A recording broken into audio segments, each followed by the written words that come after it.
We need to go live to Imo State, where our correspondent Charles Ohaku joins us from Emekuku. Charles, great to have you here on Newsday. Can you give us a situation report from Emekuku, Imo State? Thank you, Vibai. We are right now at a place called Emekuku, like you pointed out. There are two polling units where we are. Emekuku Omako polling units 7 and 8. That's where we are right now. And the backdrop can show you how busy things are right now. Quite a large turnout of people, a sizable turnout of people, if you don't mind, my putting it that way. And this is a far cry from what, we've observed this morning. Ever since we've been roving, trying to, cover this election, trying to bring, to our people, to our audiences, how the election has been unfolding in Imo State. Here, you have, people showing more enthusiasm, people showing more zeal, to come in and cast their votes. A couple of minutes ago, I spoke with a former secretary to the state government in Imo State, and I asked him, why he thinks that there's, here there seems to be a bigger turnout than what's happening elsewhere, especially within the Owerri senatorial zone. And he said that most people are out. They've realized that the answer, to the malaise, the problems of Imo State, governance in Imo State is not by staying back in their houses, that it's about coming out to express themselves, to cast their votes, that the power of their votes, with the power of their votes, they can change things and change the direction of governance. And, he spoke so glowingly about, the government in power right now in Imo State, the government of Hope Uzodinma, the incumbent governor of the All Progressives Congress. That's what's happening right now. Here too, you have a number of personalities of former and serving members of the State House of Assembly who are also share this same polling units. Perhaps that's the reason why them and their followers turned out quite in their numbers to cast their votes here. So the material thing is that this is an improvement on what we have seen since morning. Ever since we've been living. A few hours ago, we spoke to the candidate of the Labour Party, Senator Athana John. We actually got him casting his vote, and then we had a couple of words with him, afterwards. And that was the last time, we saw something that was similar, a bit similar, to what we have, right here. So I have with me here now, joining me, someone, a member of the House of Assembly, a former member of the House of Assembly. May we know you, sir? Let's get to meet you. What's your name and your destination, sir? My name is Honorable Philip Ejogu, former member representing Owerri North Imo State House of Assembly. Okay, good. Have you cast your vote? No, not yet. Okay, so you just arrived and you are getting ready I've been around for a while, just monitoring how things are going. Okay, good. So what's your impression so far?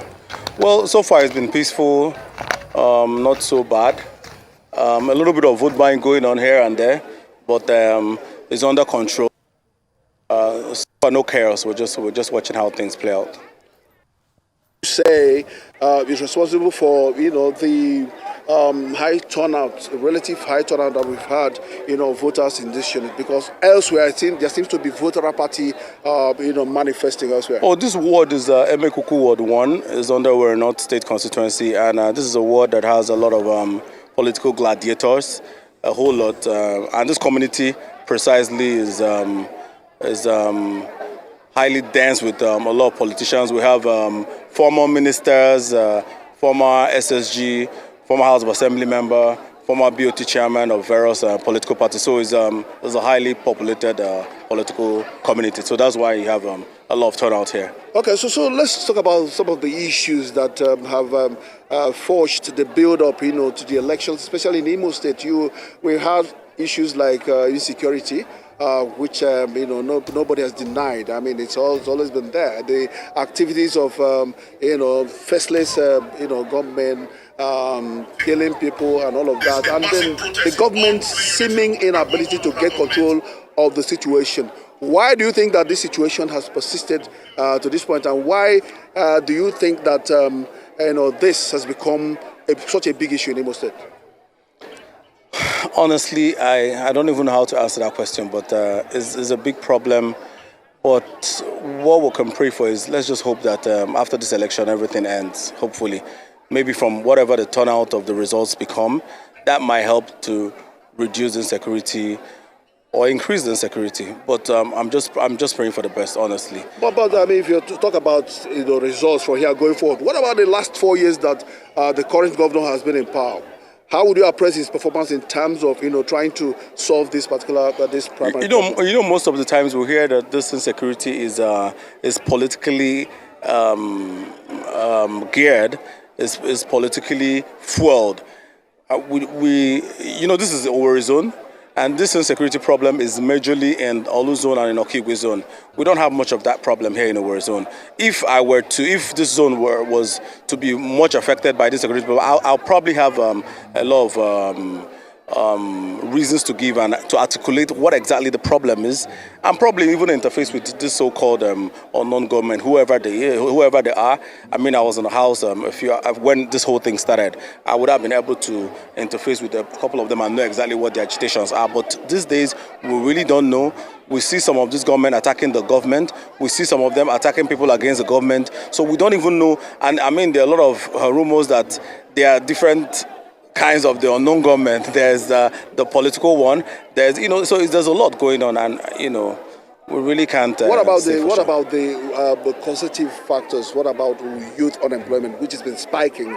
In Imo, not just in Imo State, but of course, that is a very big problem. What has the government? I mean, not just the government of Imo State. I'll wrap up in a moment. Also, governments in other states of the southeast. I mean, why is this such a big problem, despite the enormous potential abiding in? So I think that's a problem with governance, generally with the Southeast, and not just Southeast, I think in Nigeria on the whole, because there are a lot of things to do to crop the unemployment rate in Nigeria. There's a lot. There's a lot of, like I even in the House of Assembly, when I was there, I pushed in a bill to bring back the vocational... I think we've completely run out of time. We are going to have another occasion to speak with you. Thank you for speaking with us here on Horizons. And that's it. The views here are as varied as they can be. So that's the much we can take, at this moment from Emekuku 7 and 8 polling units. Back to you here in Lagos. All right, many thanks to you, Charles Ohaku, for your time and for the reportage from Emekuku in Imo State.